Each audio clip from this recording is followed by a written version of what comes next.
Welcome to InterPartyConflict, the podcast where we answer your questions so you can have the best tabletop gaming experience possible. My name is Gabe. My name is Jeff. And we have a special guest today with us. Hi, I'm Damien from the Adventures in Aurelia podcast. Yes, so we're very happy to have you, Damien. Welcome. And I'm happy to be here. Awesome. Before we get to questions, I have a question. Jeff, I'll have you hold on just a moment. Okay. Damien, how are you doing today? I am doing excellent. I am currently riding the high of a nice roleplay heavy session last night. Awesome. Cool. Where I almost made some people cry. Oh, no. I'm sorry. I love when you're able to get a session that's like almost entirely role-playing. When we did our 4th edition Shackled City campaign a couple of years ago, there was one day I had like pages and pages and pages of notes that I had set up so that I could have a session that was almost entirely role-playing with a little bit of skill checks here and there. Was that like the festival? That was the festival, yeah. Yeah. I put a lot of work into that episode, that adventure. So that's really cool. Jeff, how are you doing today? Oh, I'm pretty good. Cool. Not a whole lot has happened since last week, so I don't know. It's just been pretty normal. Yeah. Lately. So Yeah, I was supposed to play D&D yesterday, but one of the people wasn't able to come, so we pushed it to next weekend. So, I was supposed to play D&D on a few days ago, so about 4 or 5 days ago, but I couldn't because our dog Superhands was sick. Oh no, He had one of his eyes was got infected or something, and he had a fever one night. So we took him to like a 24-hour veterinarian's office near here, and then I figured the next day I should probably just stay home with him and make sure he's okay. Right. Yeah. Well, Did it end up being nothing like when that happened to my cat? Probably. It was basically he just some sort of a infection from his eye, so we've been giving him antibiotics, and he's made almost a full recovery. I've had the same exact thing happen to my cat where Licker's like, your eye doesn't look good. We're going to take you to the vet. Yeah. Vet gives us some antibiotics, and then we've also found out from friends, it's like, if you just let it sit for a couple days, it probably would have been fine. Yeah. But it's also our cat, and we don't want anything bad to happen to our cat. Right. Yeah, I always have that fight with myself whenever, if I get like a small infection or something like that, I'm like, it's probably gonna be fine in like a day or two, but yeah, I also don't. Yeah, But what if it's not? What if it's not? Right, Yeah, exactly. You didn't act quick enough, and then you have to get some like crazy strong antibiotics that give you like the worst side effects possible. Yeah, and with this, when it was just the eye, like that's one thing, but then he got the fever. Yeah, and a fever can get really bad. Yeah. So at that point, I decided. Yeah, I think if it goes beyond just some redness. Yeah. Yeah, and especially since it's a dog, something that can't be like, hey, I really don't feel good. Right. Yeah. Okay, so before we go any further, Damien, how about you tell us about your podcast? Adventures in Aurelia is a actual play podcast where I am the dungeon master. It takes place in a homebrew setting that I've been working on for, at this point, about 2 years, and have really heavily started working on it over the last couple months, including doing these World Building Wednesday posts on our blog. Mm-hmm. And it's me with 4 of my friends. The kind of the tagline is 5 friends sitting around the table recording themselves playing Dungeons and Dragons. Yeah. And we are all fairly new to the game. I've been playing D&D for a few years now, but only DMing for about a year. Sure. All but one of the players hadn't played D&D before we started because the 3 of them, it's my fiance and 2 of her coworkers, are all friends through work, and my love of D&D kind of roped my fiance into it. And then she's a fan of Critical Role, and one of her coworkers caught her watching Critical Role on her break. She happened to be a fan of Critical Role as well. So when it was me wanting to get a group together, they started talking, and then another friend heard them talking that's into the same kind of nerd stuff that we are.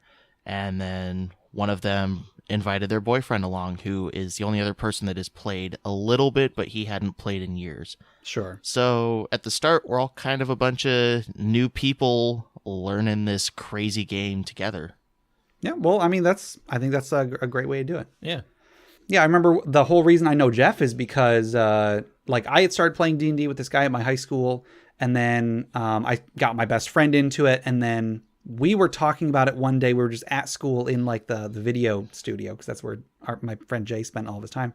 And our mutual friend, well, I guess now my mutual friend Steve, happened to overhear Jay and me talking about D&D. And he was like, "Oh, you guys play D&D?" And we're like, yeah. And so he started playing with us.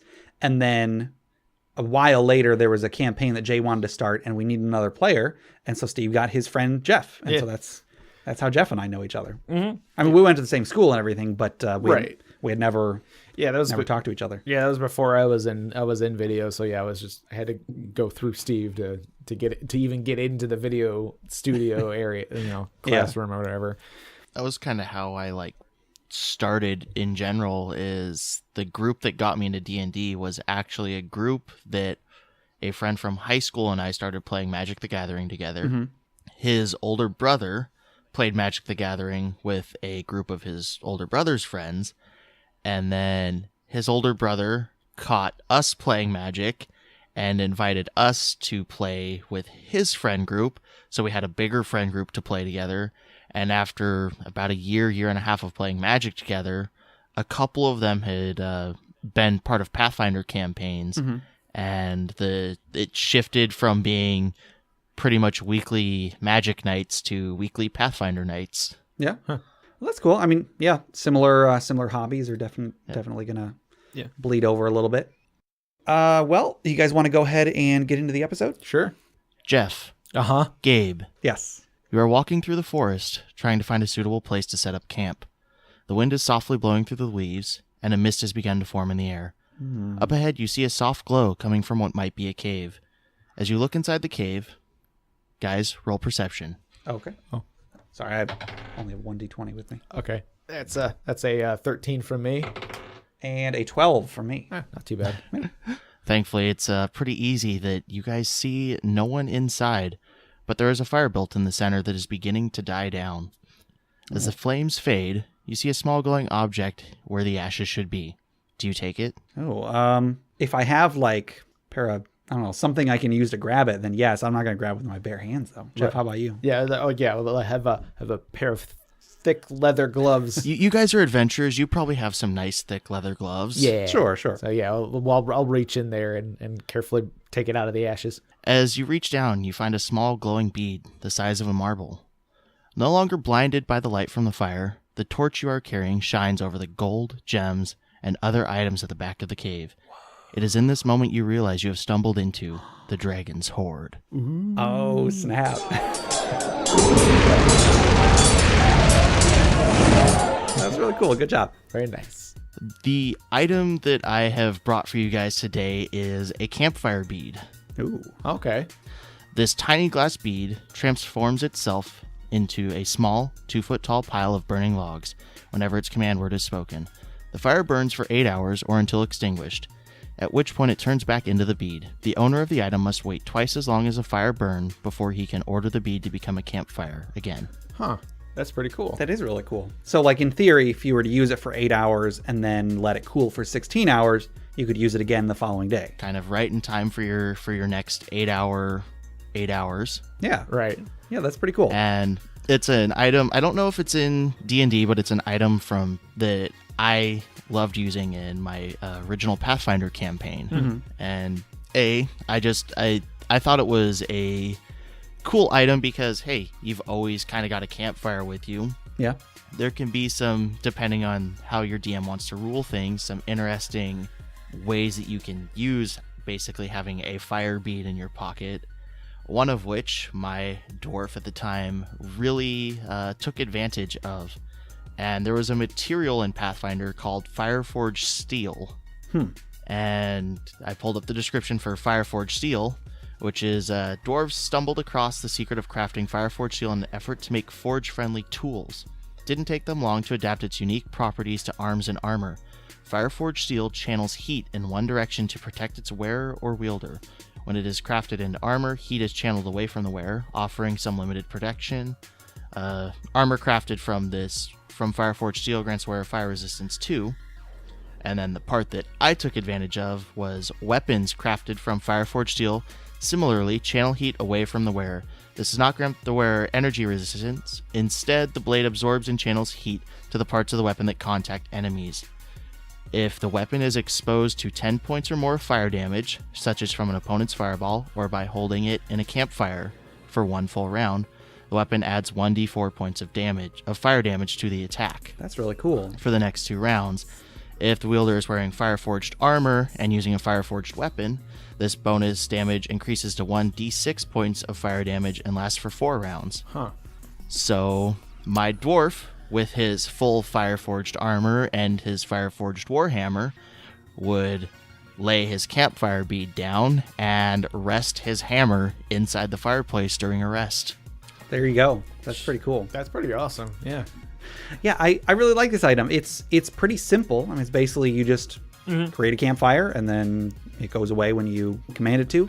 And I really like that. I really like items that are really simple. Yeah. I could easily see this being given to a first level party if they needed it. It wouldn't really overpower anything. Right, yeah. I mean, like any of the simpler lower level magic items, like it's either one of those things you're going to find like a dozen different ways to use it, or maybe it's just a quality of life thing. Like, maybe the players don't use it beyond just like, okay, we don't have to worry about chopping wood or anything like that. Yeah. Chop wood for a fire again. Yeah. Right. So yeah, it's just a quality of life thing, or you can find a way to fire charge your weapons and armor, Yeah. And especially being like kind of a lower level item, you don't have to worry about giving it to them because it's going to be hard for them to break the game with it. Yeah. It almost makes me think of how a lot of games deal with campfires. Like one thing that comes to mind is World of Warcraft. If I recall, in World of Warcraft there was just like an item you would have that you would just like click on the ground and it was a button. It was like a fire. It was basically a button. It came with like the cooking skill or something like that, and like it just had like a very short cooldown where you could just make a fire. And then in Zelda Breath of the Wild, you have to drop a piece of wood onto the ground. Yeah. Then drop a piece of flint next to it, and then attack the piece of flint with a weapon, and then the nearby fire or the nearby wood will catch fire. Yeah, that was pretty great. I got to go back and play that game again. Yeah, it's a good game.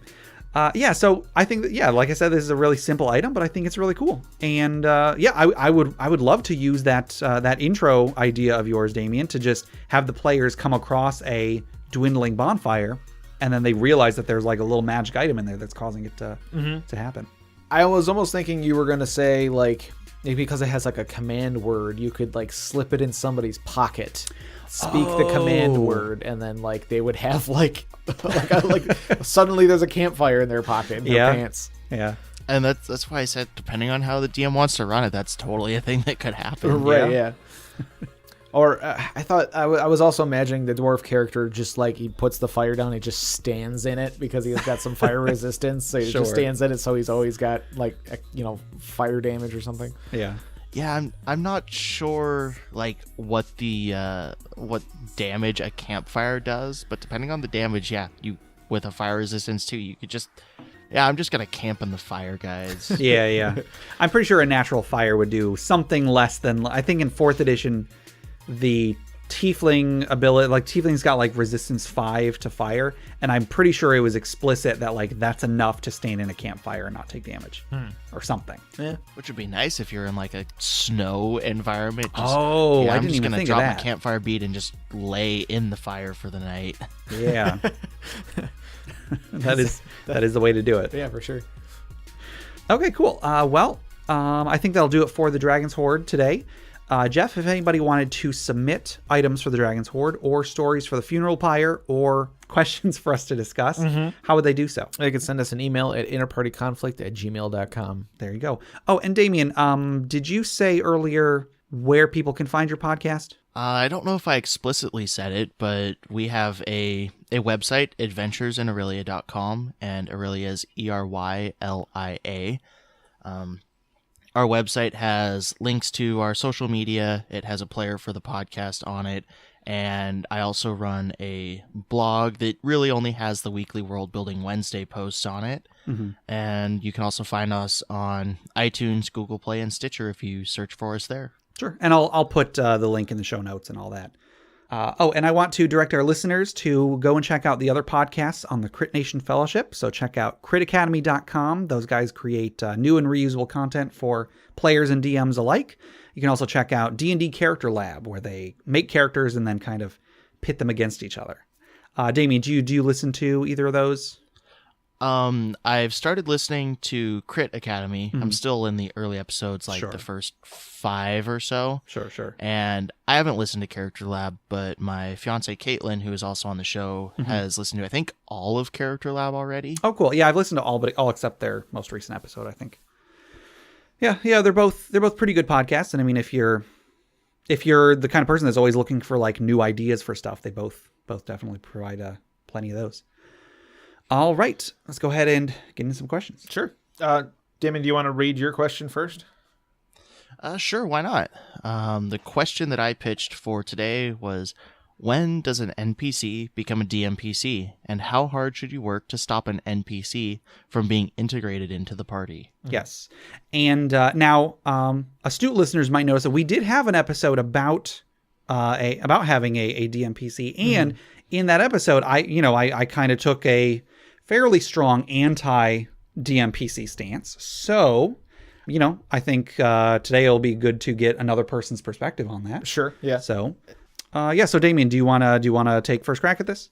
Sure. Since I can give a little backstory to why I pitched this, was because in one of the campaigns that I run, the party was working with a group of NPCs. They were working on clearing out a cave dungeon that was filled with kobolds and goblins that had been working together for lore reasons.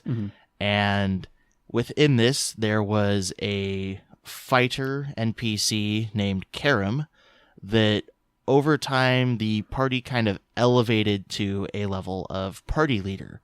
When it came to discussing things, he was one of the first people that they deferred to. And after they had finished clearing out this cave system and returning to town to kind of finish their quest, they had been talking about bringing this NPC along on future adventures. So it was one of those things where I started to wonder, is this the kind of thing that's going to take this NPC and turn him into the stereotypical DMPC, which sure. is often something that is frowned against? Yeah, and I'll be honest, like I'm pretty vocal whenever I'm on like an online forum or something like that, and somebody does bring up the topic of DMPCs.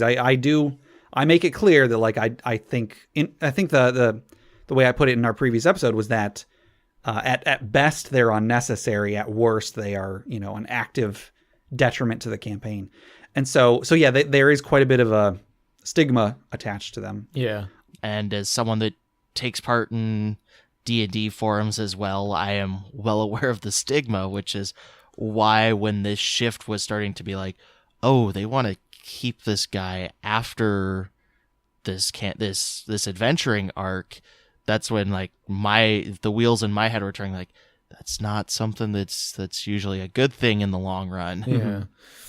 Well, I was kind of seeing it as like, yeah, as long as you don't get too crazy with the NPC itself, it's more just a way to kind of, if the players want to have this character as like a leadership role, it's not a bad way to be able to kind of guide your players along the storyline. So if you have a very specific story that you want to tell, and I'm assuming with working on a setting for a couple of years, you do have a story that you want to tell. So it's not necessarily a bad thing to have an NPC that could lead your characters towards where you want them to go. Yeah. And if the players are electing this guy as a leader, it's maybe it's more that the players want to be taking on a tour rather than go exploring. Sure. Which is not inherently bad for a D&D game. It's just it's usually not the way it goes. Like people usually want to go off and do a thing, and they have a very specific thing in mind they want their character to achieve, and it's not always in line with what the DM wants to do. Yeah. So that could be a blessing, at least in this case. But if they rely too much on the NPC, then I think it can get complicated. Then it's definitely going to be moving more into a DMPC territory. Well, see, here's the thing. It's really weird. So if the players are electing for this, then really I would say you don't need to worry about anything at all. Even if this turns into what a lot of people would consider a DMPC, if the players are gung-ho about it, I mean, if they're having fun with the you know, with an NPC that is like overshadowing them in every way, I mean, it's not my place to tell them that they shouldn't be having fun. So I would say that, like, if that's how the situation arises, then, you know, don't really worry about it, but maybe keep an eye on it to make sure that, like, if a player does start to get dissatisfied with it, that, you know, maybe you can do something to try to curb it a little bit. So it kind of sounds like you'd take a stance that you shouldn't work very hard to stop an NPC from being integrated to the party. Okay, well, let me get into what I think is the difference between an NPC and a DMPC. Because I thought about this a lot. I did end up, like, asking about it on Facebook. I put a big thing on the 5th edition Facebook group asking what other people's opinions are, because I was having trouble putting into words. Like, you know, I in my head I know the difference between an NPC and a DMPC, but how do I articulate that? And I guess the best way that I can think of it is intent.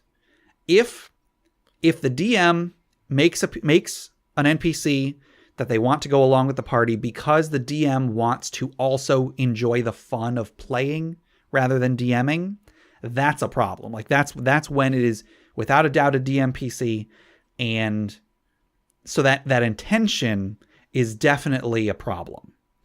So if you're the DM and you've made an NPC, maybe that wasn't your intention, but the more the campaign goes on, you start finding yourself, like, enjoying being this NPC more and more, then I would say that's a point where you should start to work against it. So kind of when this NPC starts to be something that you enjoy, like, you want him to stay around kind of thing, instead of just the now PCs wanting them to stay around. Now I feel like I worded that wrong, because it's when you bring my words back to me like that, it sounds so awful. Well, when you say exactly what I said. Exactly. I mean, I guess it's not. Well, I can see kind of where you're coming from, where it seems like where your hang up is on it is that, like, it's fine to have a consistent NPC with the party, but it starts to be kind of a problem when you want this NPC to be in the party, when you'd kind of be resistant to letting him go. If the DM is relying on it rather than the players relying on it. Yeah. That's a good way to put it. So in your case, it's in the example that you gave, it's the players are relying on this NPC. That's it. You know, the DM might then use it more, but that doesn't mean that the DM. When you start relying on this commander character, this leader character, that's I think when it hits that threshold. Yeah. Oh, yeah. Yeah, like if you, like, set up a story arc where the players have to go investigate something, if their first reaction is to be like, "Oh, let's go check with this commander character," then I'd say that's fine. But if your story arc starts with, okay, so the party is talking to the commander character, and then the commander character does this, then I would say that's a bit of a problem. But the way that you threw my own words back at me just now, Damien, it made me think of, I've actually heard a lot of people say when you're writing, like if you're writing a novel or something, you should always, whatever character you do not want to die, you should kill them off. Because if there's a character that, like, you are relying on this character so much, then you're not going to let the story put them in danger, even if it would normally call for it, even if it would organically lead to that. So a lot of people say that you, rather than let it get to that point, you should cut it off at the pass, and you should say, okay, I'm just not going to let myself get attached to this character. And it was completely unintentional and unplanned, but that's what happened. This NPC ended up dying to a random encounter. Sure. And one of the things that kind of made me happy as a DM when that happened was the party was actually sad when he died. Sure. They had lost other people that were with this, like, adventuring group as they were going through and clearing stuff out. And even ones that they seemed to like when they died was kind of like, okay, bigger problems. Sorry, dude, you're dead. We're going to leave you here. But when this one died on their way back to town, they actually all felt bad that it had happened.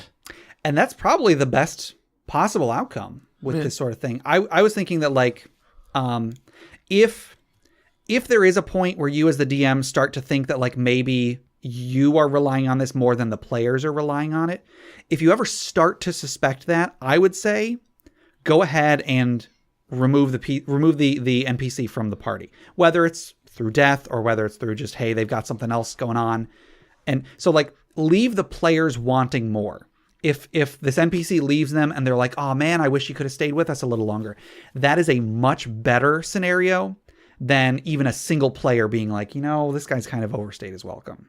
It's better to take him out a little bit early than a little bit late. Out of the handful of people that they had lost during this adventure, he's the only one that they brought back to town to have properly recognized and buried. Yeah. Oh. Yeah, no, that's probably the best way this could have. They just left everybody else in a ditch. Well, they were in a cave system, so yeah. Yeah. Okay, in a dank cave. Good, even better. Hey, Jeff, when you're out there in the skeletons field in that cave later that they have to worry about, then well, now there's one more skeleton in that cage. Yeah. Yeah. So I guess telling the difference between an NPC and a DMPC is really, it's a matter of intention, I guess. But if you're the DM and you're trying to decide, like, okay, is this NPC going to become a DMPC, then just try and watch how much your players interact with them. Watch how, like, where your players seem to be leaning towards when, like, a conflict comes up. Like, do they want to get help from the DMPC or the NPC? Or do they want to figure it out on their own and then the NPC is just kind of butting in or whatever? Yeah.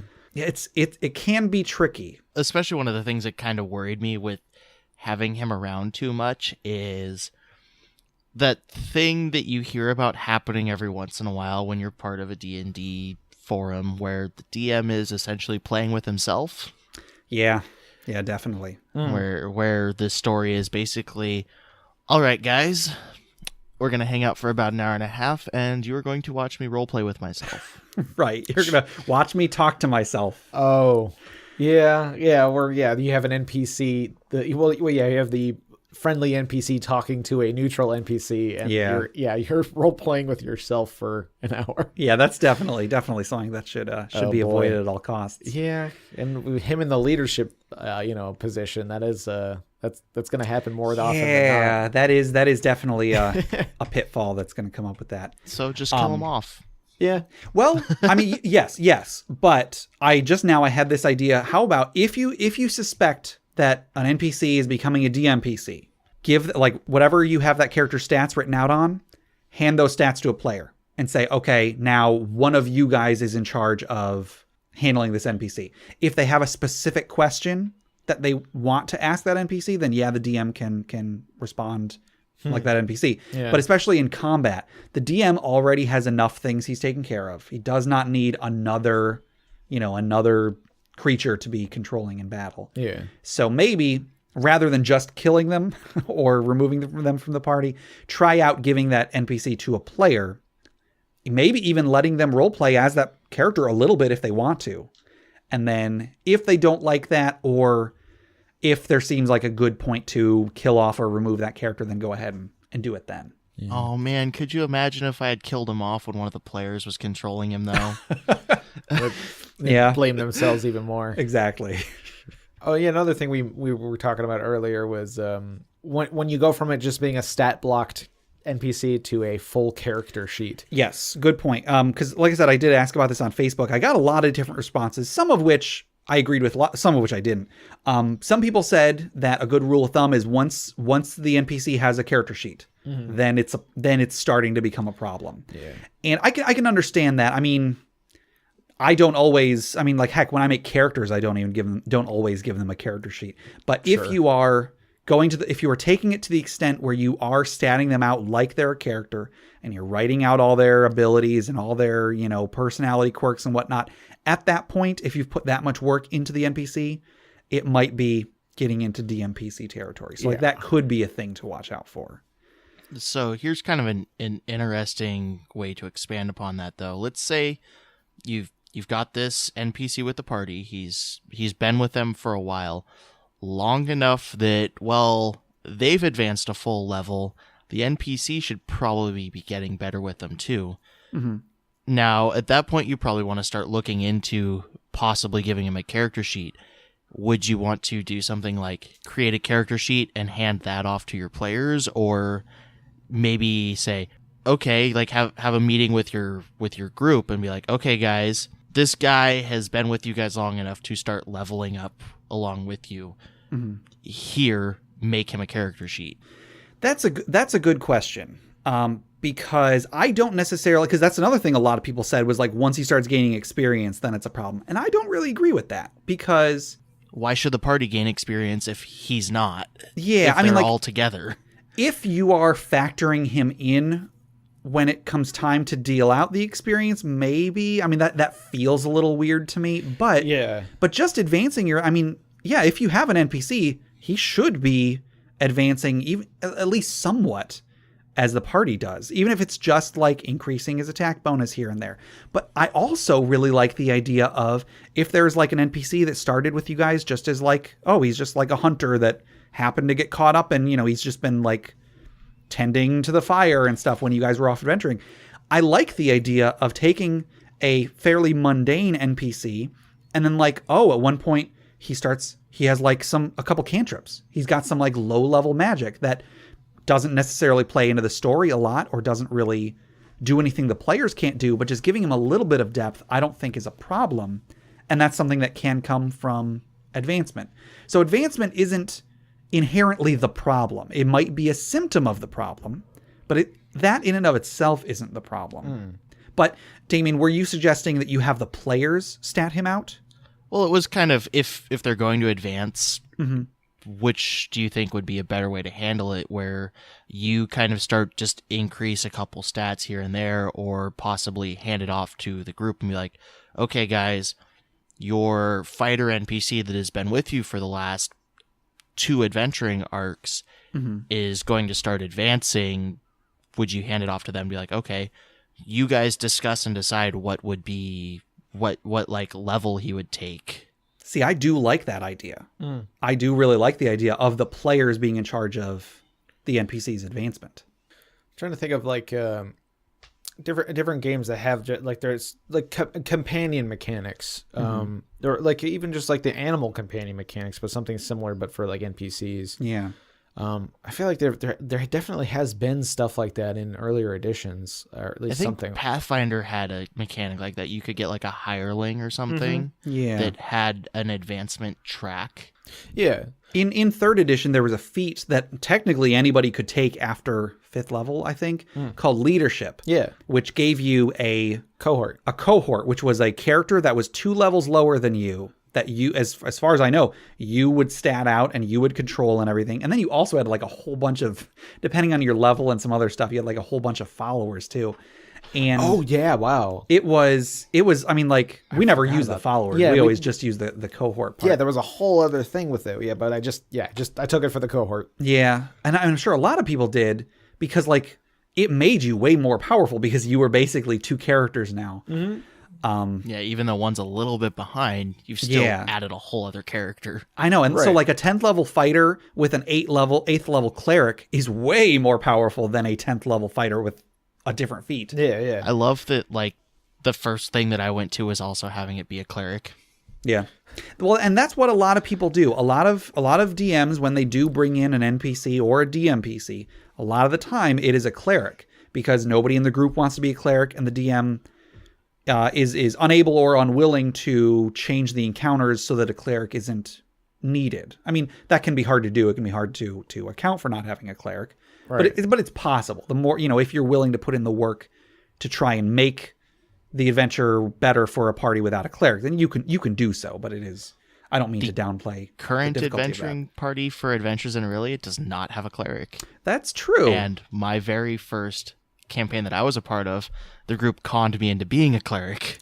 See, I like being a cleric. I mean, the 5th edition cleric pre-Xanathar's guide is actually kind of boring, but I I enjoy being a cleric sometimes. Yeah, so a lot of groups do have an NPC cleric just to be there to to heal them whenever necessary. So that in and of itself isn't inherently an indication of whether it's a DMPC or not. I don't know. I guess the lesson here is that it is a lot harder to pin down the difference than I thought it was. And when in doubt, kill them. Yeah. There you go. Sure. I mean, it sounds kind of funny, but that is kind of the way you should do it, because, like I said, it's better to kill them off a little early than for the players to get sick of them. Right. Yep. Because I've played with DMs that had DMPC. I've been a DM that had a DMPC, and as a player, it sucks. And as a DM, looking back, I'm like, why did I ever? I mean, in my defense, it was my first campaign I'd ever run, but that is one of my biggest regrets in DMing was ever doing that. So yeah, it's harder to pin down than I thought, but if you have to ask the question, maybe you should just go ahead and remove them from the party, or give them to a player and see if the players can have fun with them. Yeah. Yeah, that's an option that I really like taking too, is give it to a player. Sure. Or the players. You have to create some weird voting system as to how to control it. So we're talking like Twitch plays D&D. Yeah. There you go. just use Twitch to control the NPC, and then then it's out of everyone's hands. Yeah. All right. So our next question comes from Gossip Golem. This was on email. What is your favorite campaign or table specific house rule? Doesn't have to be one that you always bring to the table, but perhaps one that really worked with thematically with a certain campaign. Sure. Damien, do you want to go first again? Sure. I kind of wanted to pick this one because the podcast campaign for Adventures in Aurelia has what I'd like to think of as an interesting house rule in regards to death and resurrection mechanics. Sure. And we've talked about death and resurrection in a previous episode, and it can be hard for DMs to make death still matter. And I mean, I think our stance on that episode was it's going to matter as much as you, the DM, let it matter. But it can, in all due respect, it can be hard to make death matter when resurrection is plentiful. Yeah, when it's a couple hundred gold and hey, look, the guy that just died is back. Exactly. Yeah. So far, the only house ruling that I've actually done for it is I house ruled out the spell Revivify, largely because I needed to have that taken care of before any player A died or B could take Revivify for their character. Sure. So what I ended up doing was house ruling and homebrewing the spell Second Chance. It's based off of the original Revivify. I left it at 3rd level, left it at touch range. Actually, sorry, let me, if I could, let me just say for anybody out there who doesn't know what Revivify is, it's 3rd level, you said? Yeah, 3rd level, or 3rd spell level. Sure. Okay, yeah. So it's a spell level 3, and you have to cast a spell within a round of someone dying. But if you do so, actually, I can to plug something. I can pull it up on D&D Beyond in no time. Yeah, sure. Go for it. I have a link to it. Revivify, 3rd level spell. Casting time is 1 action at touch range. It costs 300 gold for a diamond, and you touch a creature that has died within the last minute. That creature returns to life with 1 hit point. This spell can't return to life a creature that has died of old age, nor can it restore any missing body parts. Sure. So it's a real kind of get them back up really quickly. It's largely regarded as your combat resurrection for D&D. Sure. Mm-hmm. So what I did was especially rereading Revivify, gave it quite the expansion on its rules. I changed the casting time to 1 minute. Mm-hmm. And the spell now functions as you touch a creature that has died within the last day. So I increased that 1 minute to a full 24-hour period. Mm-hmm. That creature returns to life with 1 hit point. The spell can't return to life a creature that has died of old age, nor can it restore any missing body parts. So I kept in kind of the base mechanics of how they are brought back. And then I added in, after 24 hours, the creature immediately dies and cannot have second chance cast on it again. However, more powerful resurrection magic may still work. So basically, it stops them from consistently rolling over second chance. It is, as the spell name implies, it is a second chance, not a third, fourth, and fifth chance. Sure. So it's really to give them a kind of a day to either A, gather up the materials or prepare the ritual that they need to fully resurrect this character, or find someone higher level. It gives them a day to finish whatever they're doing and get back to town to pay someone to bring this guy back. Yeah. Upon completion of the spell, the caster takes 1 level of exhaustion. A character who has been brought back to life this way is afflicted with short-term or long-term madness. DM's choice depending on the circumstances. Now, does that madness stay with them even after they've been given the proper resurrection? I haven't been asked that, so I haven't thought of it too much. That's a good question, though. But I do plan on keeping similar madness mechanics even into the higher levels, because kind of the way that I went with it is it's based on DM circumstances. So, like, in a higher level one that can restore, like, body parts, if your head gets cut off and you die that way, yeah, you're not going to be totally okay when you're brought back. Yeah. Yeah, no, I really I love the idea of being brought back from the dead having some, like, serious character repercussions. Yeah, and we've talked about that before, where a way to make death interesting is that, like, even in campaigns where, you know, characters have like free resurrections and stuff like that, where they come back a little different, like they're not the same as they were beforehand because they died. Like, it's, try to find ways to make it a big deal, even though mechanically it's not that big of a deal. Yeah, that might like, even. I've seen the other side. Like, oh, yeah, I know. I'm shaken up a little bit after that. Or there's also the whole, like, I just watched myself die. That messed me up inside, even though I'm not dead anymore. Yeah. Yeah, that even might make a really good house rule, is just whenever someone comes back from the dead, they have a short or long-term madness for some period of time, possibly forever. Yeah, because I really, really like that. I love this spell that you've created. I love it so much. Like, I almost wish that we just have an episode just about this. But yeah, I think this is really good because, like you said, a lot of you don't ever want to run into this problem when a player is trying to bring someone back from the dead. Like, you want to have this problem figured out ahead of time, so that you know it's not like, oh, you want to bring them back from the dead? Haha, guess what? There's this other thing. So yeah, putting something like this in your campaign beforehand, I think, is a really good idea, and it could definitely help death feel more like an actual barrier, not just a road bump. Yeah, something you have to be more worried about. Like, yeah, because I think you want players to be less, I don't know, you want them to be more afraid of death than the game usually lets them lets them be, because, like, I've said before that, like, it's really hard to get a group of players to run away when they're in danger, because they're like, well, you know, we got the 300 gold diamond in their pocket. Yeah, okay, we're good. All I need is a diamond in my pocket, and, like, after a few levels, like, you're gonna have plenty of cash on hand. Yeah. So this can definitely go a long way to fix that, if that's something that you're worried about as a DM. Yeah, and along with that, I also gave the caster taking exhaustion to kind of help. Like, some of it has to do with the lore that I've written for this, which I can give you a couple links to. I can give you a link to the blog post that I did that I first introduced all of this in, and I can also give you a link to the spell was approved on D&D Beyond for its homebrew catalog, so I can also give you a direct link to the spell itself on D&D Beyond. Yeah, sure. Send me both of those. I'll put them in the show notes. But, like, I wanted it to be like, this is taxing not only on the person that died, but it's also taxing on the person that had to bring them back. Mm-hmm. Yeah, no, I really like that.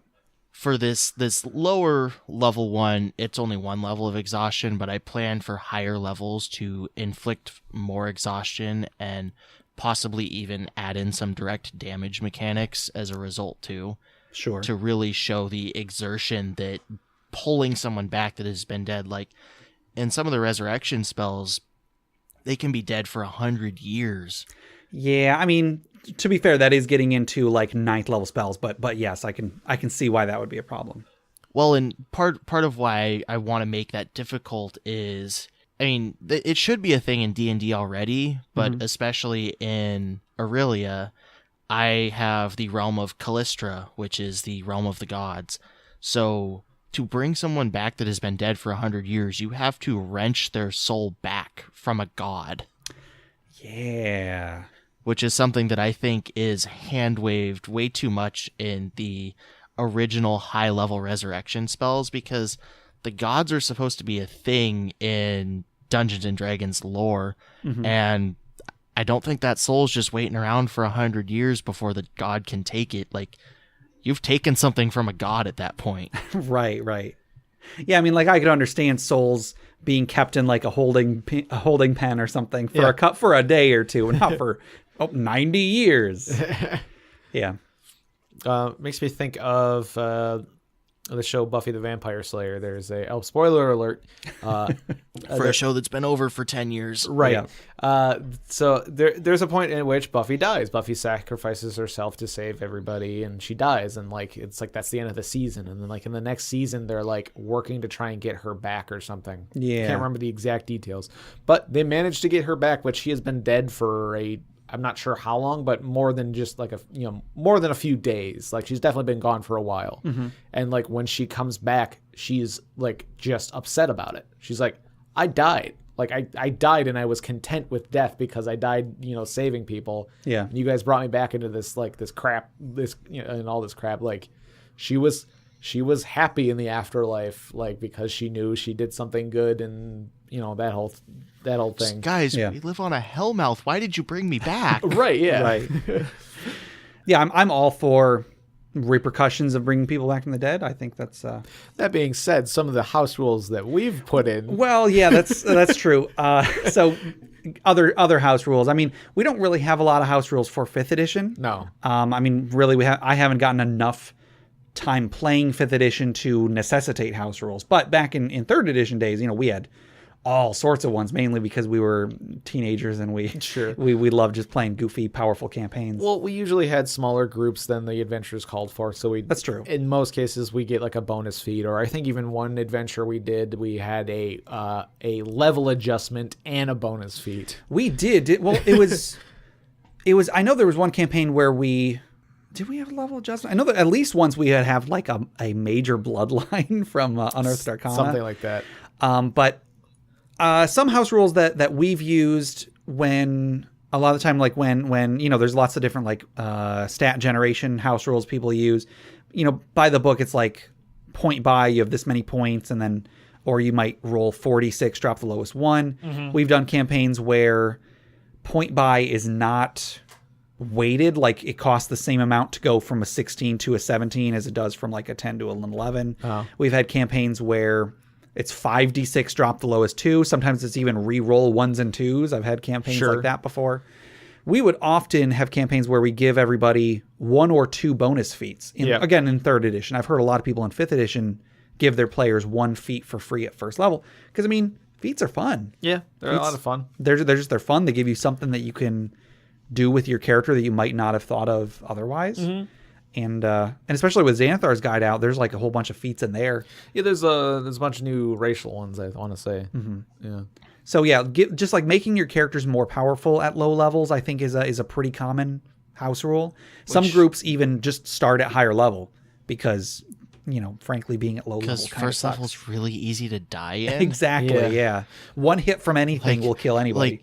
Like, I don't know if Jeff is as big on some of the RPG forums that me and Gabe are, but especially on like Reddit, you see people all the time talking about how either A, they're coming from the DM perspective and their players just keep dying, Yeah. or they're players and they're pissed off at their DM because their characters keep dying, and it's like, what level are you guys at? Oh yeah, you're level 1. Yeah, you're just gonna die a lot. Sorry. Yeah, right, The game at that level is so swingy that like, well, that goblin got a natural 20. Do you have more than 10 hit points? Right. Yeah, No? yeah, that's a big thing. Yeah. In with our funeral pyre segment, like that's kind of what I hope for, is that people send in first level character deaths, because the first level character deaths are so much more prone to being just like random goofy things, like a stalactite fell on me. Whereas at higher level, it's going to be like, oh well, there was this big epic battle and I died at the end of it. Right, yeah, it's Okay. a big epic battle, and like the bad guy we were fighting managed to, hit me enough times, and that's basically it. Exactly. Whereas like, yeah, it could, Or it's like, oh, I fell into a portal to the abyss. whoops. Exactly.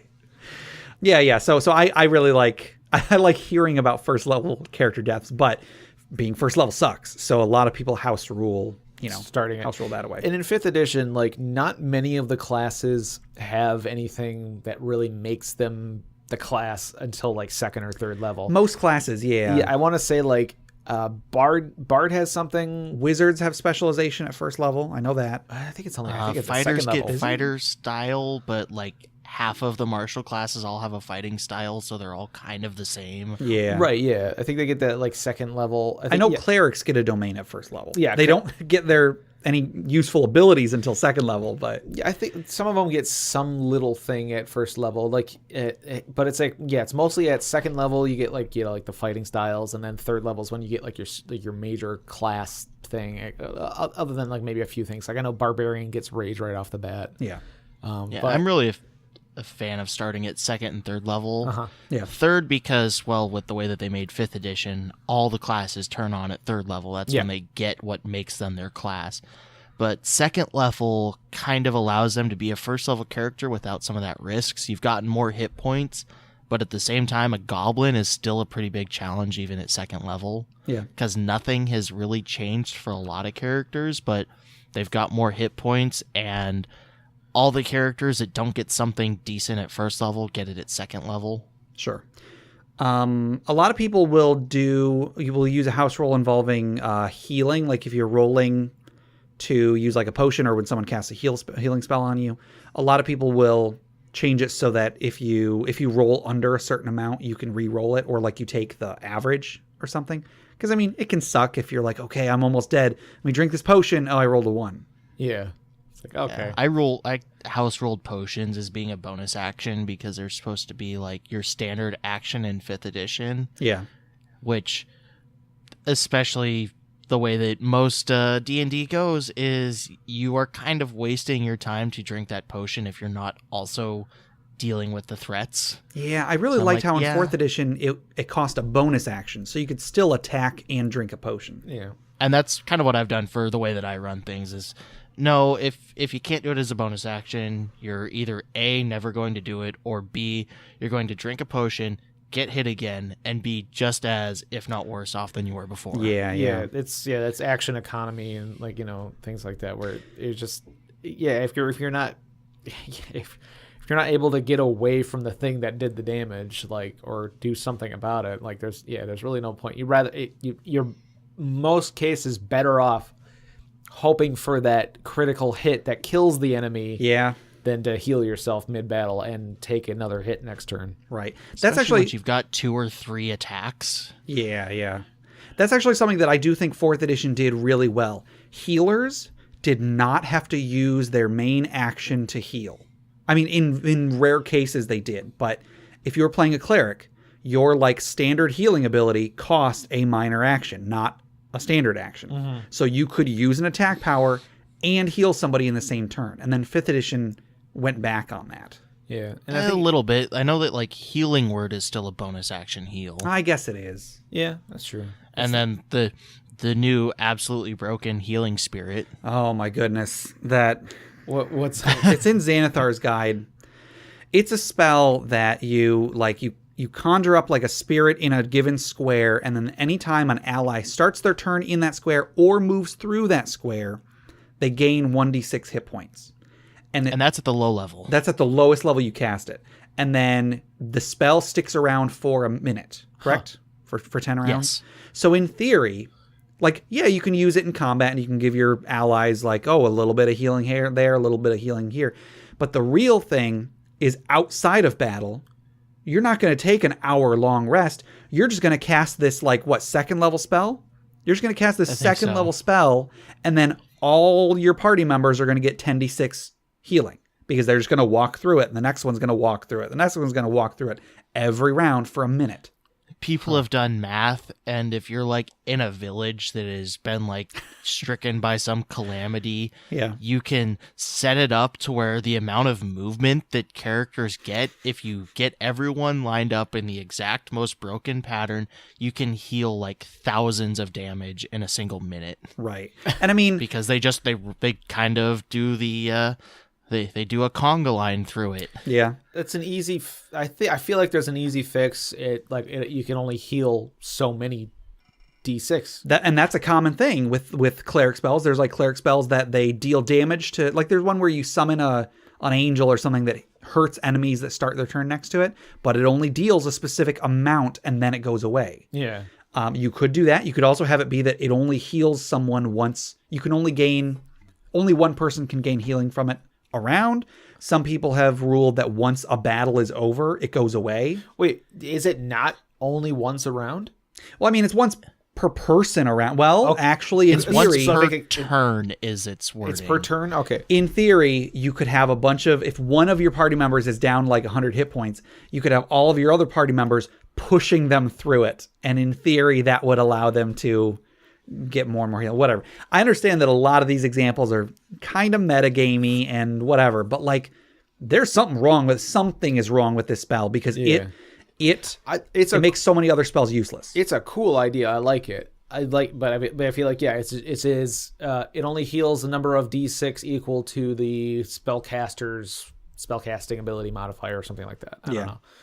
Yeah, I think it was one that didn't get put into the public playtesting as part of the problem. Yeah. Because once Xanathars came out, Reddit was ablaze with how broken the spell was. Yeah, and one of the, I think Mike Mearls said it's fine as is, but then Jeremy Crawford said, well, we're gonna keep an eye on it and maybe they've change it in the future. Officially released, one of the designers said officially through Twitter stated a house rule that he proposed to help take care of it. I didn't read it because I personally don't care if it's broken. I'm going to find my own way to fix it. Yeah.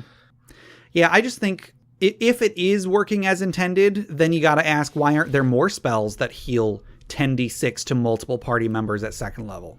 Like, this is so much more powerful than other spells that do the same thing. If this is okay, then what's wrong with all those other spells? Yeah. I will say one of the main balancing mechanics of it is I believe it's only available to rangers and druids. I guess. I don't think that's I mean, give it to fighters. I don't think that's going to make it balanced. Well, you're not going to have your cleric with it. Yeah. Your life cleric that gets bonus healing for every time they heal won't be able to use it. Sure. That's true, yeah. Yeah, and not every ranger is going to have a focus on their spell casting or anything like that, so they might not even be looking at spell lists, Yeah. I don't know. I still think that something went wrong in this for sure. This spell. Okay. Well, I mean, the question is more asking. It is more asking about what's something for a specific campaign. I don't really have too much to give because I mean, I guess I will say one more thing about this question. When we did our Age of Worms campaign thing, there was I reworked, and again, this is 3.5, so it's not going to be 100% relevant to 5th edition, but I made it so that stat boosting items did not give you a permanent stat boost anymore. Instead, it was that when you I think each level I gave you guys a +1 to a stat or something. Does that sound right? Oh, yeah. I think, yeah, each level you guys got a +1 to the stat of your choice. Right. And then anytime you got a belt of strength or whatever, instead of just giving a flat plus whatever, I think it was, and it wasn't even constantly active. It was that for a minute, 3 times per day for 1 minute each time, you got a plus something. It might even been like you roll a d6 to add to your stat or something. Does that sound right? I can't quite remember. I feel like the reason why we put it there was like instead of because by the end of a campaign or adventure or whatever, like you just have all of your magic item slots are taken up with a plus, plus this to your strength, plus this to your strength, plus this to your con. So why not, free up that space for more interesting magical items. Yeah, I did want to make it so you were less reliant on your magic items. Yeah. So you were giving us more often. You were giving us bonuses to our stats and stuff, so that we can still keep up with the monsters and everything, but still have, be a little bit more creative or less reliant on magic items. Right. That was one thing that was rough in older editions too, where it was expected that you had certain magic items to even be able to keep up. It's one thing that I think 5th edition did a lot to fix with the whole bounded accuracy, and everything's a lot more on the low end of things. Mm-hmm. Because I remember, Pathfinder, it was like, no, everyone gets a ring of protection, everyone gets a cloak of resistance, everyone gets their stat boosting belt or crown. Yeah. I think we talked about this last episode, where if it's a mechanic that everyone does, even if it's not necessarily overpowered, but if it's something that everyone's going to do no matter what, you should just take it out, because that's boring. Yeah.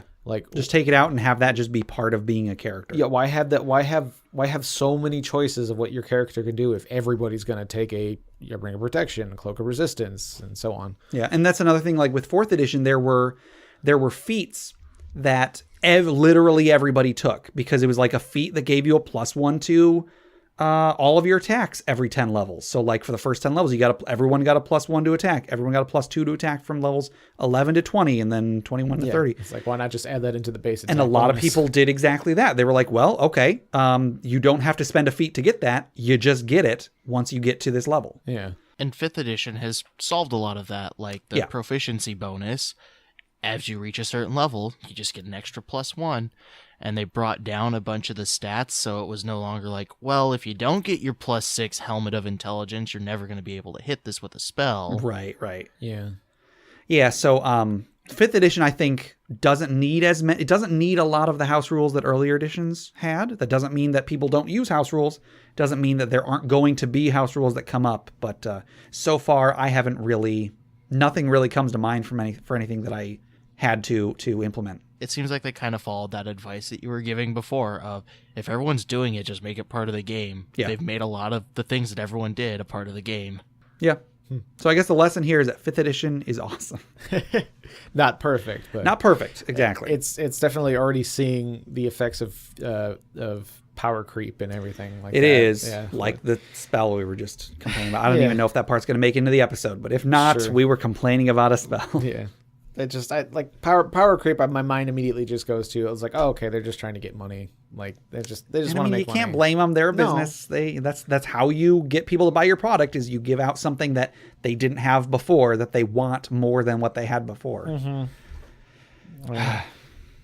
Yeah, but I played Warhammer with Dave. Yeah. And I had a good time, but the one thing that kind of irked me was, other than it being, roll heavy. Like, it's like, okay, I'm going to roll a bunch of 1s today, and I just have a bad time, which, I had my own issues with that. But the other thing was, like, one of the guys we were playing against had the newest faction, the newest army. So, like, and I was just like, I felt like he had, like, 4 times as many abilities that he was able to do in one turn. Yeah. It's like, I basically was sitting there like, okay, I move and attack.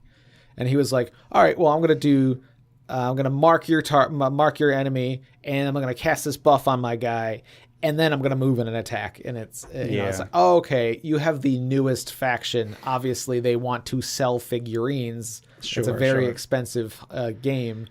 So it's like, okay, like, how do we get people to buy the newest figurines when they've already put so much investment in the old figurines? Yeah. Let's just make these the most powerful one, and then later on we could change the rules so they're not as strong. They should just do what Transformers did and release a movie where all of your old toys get killed, and then you got to buy the new toys. Right. The toys just explode. Yes. All right. Well, I think that'll do it for questions. I guess let's take a moment. Let's cool down a little bit. Let's think about the people who have come before us. Those first level characters I mentioned that have died so that we might have a funnier world to live in. As we toss another log onto the funeral pyre.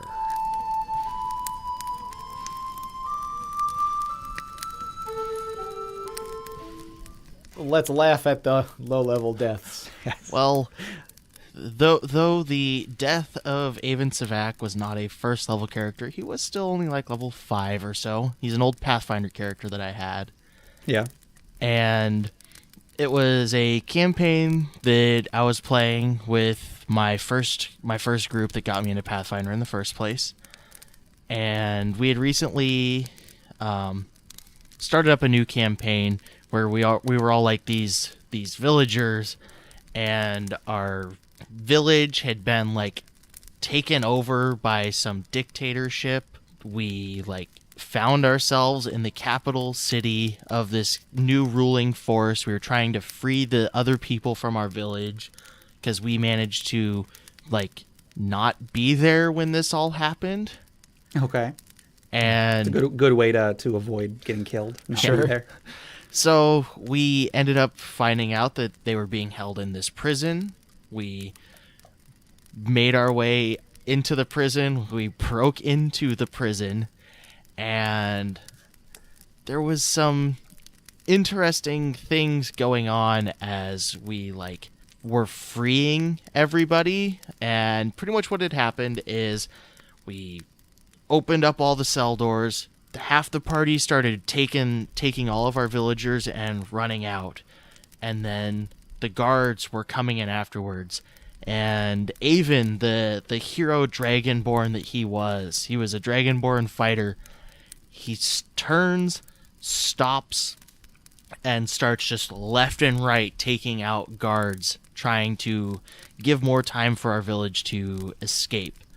And while this is happening, he notices that behind these guards, the scene is kind of changing, and it's starting to be like a wall of blackness moving at him. And he realizes that he also needs to get out of here, and turns and runs. Unfortunately, he, with all of these things attacking him and being in his way, was not able to outrun this wall of blackness. Mm-hmm. So the DM cuts to the rest of the party, and the village escapes. The party turns around. They're looking to get everyone back together, and they notice that Avon is missing. And they see this prison start to be engulfed in a blackness, and then just disappear. There is just a big, like, magical crater left. Like, the wall of blackness expanded out to a point, and then it was like a nuclear bomb just ate everything there. My goodness. Dang. And that was, Avon was not able to make it out in time. Wow. Did you ever figure out what that was? No, I did not. It was just sort of some form of a sphere of annihilation or something like that. It was some, like, super high-level magic, I guess. Probably some sort of contingency plan in place for all of the cell blocks being opened up, because we don't know exactly what we may have set free. Like, yeah, there could have been some pretty nasty things that were locked away that probably had some sort of contingency in place that if this door is ever open, this building eats itself before it can get away. Yeah. And Avon wasn't able to make it out in time. He, in his opinion, died a hero fighting off enemies so that the rest of his village could make it out alive. Well, there you go. Well, there you go. I think that's as good of a send off as any. So let's remember Avon. Yeah. Clink. Okay, well, I think that'll do it for today. Thank you so much, Damien, for coming on the podcast. I hope you had a good time. Oh, I loved it. If you would like to go ahead and plug your podcast or anything else you might be working on. Like I've said before, the podcast is Adventures in Aurelia. ERYLIA is how Aurelia is spelled. You can find out all about our show on our website at adventuresinaurelia.com. All of our social media links are through our website. You can find us on iTunes, Stitcher, Google Play, Any podcast app that's pulling from one of those, you should show up on. And we're just we're a group of 5 friends that has fun recording ourselves playing Dungeons and Dragons. There you go.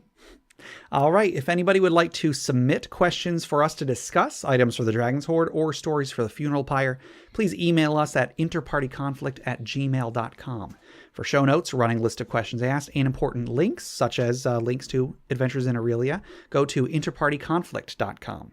Find us on Facebook, facebook.com/interpartyconflict, or our subreddit at reddit.com/r/interpartyconflict, where I post weekly discussion questions for you. We're also on Twitter at InPartyConflict. We're on iTunes, Google Play Music, Stitcher, YouTube, anywhere you download podcasts. Please rate, review, subscribe, or just tell a friend. If you feel like donating, we have a PayPal donate button on our website. Anything you can give us would go towards making the podcast better. Jeff, do you want to tell us about FriendQuest? FriendQuest is our channel on YouTube where we have a playthrough of Shadow over Mystara and Tower of Doom, as well as many more to come, maybe. Hopefully, yeah. we'll get around to it. Sure. Also, you can head over to audibletrial.com/conflict and get yourself a free audiobook. There's over 180,000 titles to choose from. I guarantee you'll find something you like 100% for free.